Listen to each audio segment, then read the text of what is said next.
দেশ জুড়ে জ্বালানি সংকট অব্যাহত রয়েছে। জামালপুরের পাম্পগুলোতে তেলের অভাবে দীর্ঘ লাইনে দাঁড়িয়ে থেকেও মিলছে না ডিজেল কিংবা পেট্রোল। এদিকে গোপালগঞ্জে জ্বালানি সংকটে সময়মতো সেচ দিতে না পারায় কাঙ্ক্ষিত ফলন নিয়ে দুশ্চিন্তায় দিন কাটছে কৃষকের। গোপালগঞ্জ থেকে আশিক জামান ও জামালপুর সদর থেকে আল আমিনের তথ্য ছবিতে বিস্তারিত জানাচ্ছেন মুস্তফা কামাল তোহা।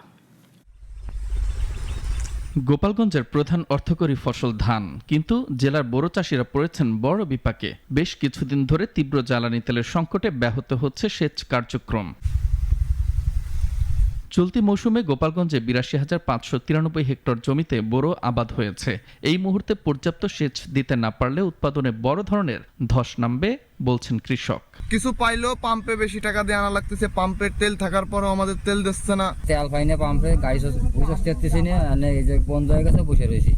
পানি দিতে পারতেছি না, তেলের অভাবে মাটি ফাটিয়ে ধান নষ্ট হয়ে যাচ্ছে। কৃষকের অভিযোগ, সংকট পুঁজি করে খুচরা বাজারে ডিজেল বিক্রি হচ্ছে চড়া দামে, যা বাড়াচ্ছে উৎপাদন ব্যয়। তবে কৃষি বিভাগ বলছে, সংকটের দ্রুত সমাধান না হলে লক্ষ্যমাত্রা অর্জন বাধাগ্রস্ত হতে পারে। এখন আসলে অনেক ধান ফ্লাওয়ারিং স্টেজ বা সফট স্টেজে চলে গিয়েছে। এই মুহূর্তে আসলে জমিতে পানি থাকাটা দরকার। সংকটের মুখে জামালপুর জেলাও। এখানকার 17টি পেট্রোল পাম্পে গত কয়েকদিন ধরে ডিজেল, পেট্রোল ও অকটেনের তীব্র আকাল। 10টা সময় আছে তেলের জন্য পদ্মা ব্যাংক থেকে, পদ্মা ব্যাংক চলতে আছে না, তেল বের আমরা তেল পাচ্ছি না।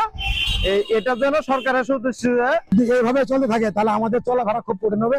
গাড়ি ভাড়া আসি আর যায়, কিন্তু পেট্রোলের পাম্পে তেল দেয় না। পাম্পগুলোতে তেলের জন্য 2 থেকে 3 কিলোমিটার পর্যন্ত দীর্ঘ লাইন। ঘন্টার পর ঘন্টা অপেক্ষা করেও মিলছে না কাঙ্ক্ষিত জ্বালানি। 200 মোটরসাইকেলের পিছনে আছে। মার্কেটিং এ জব করি আমি, তেলের জন্য আমার সমস্যা হচ্ছে।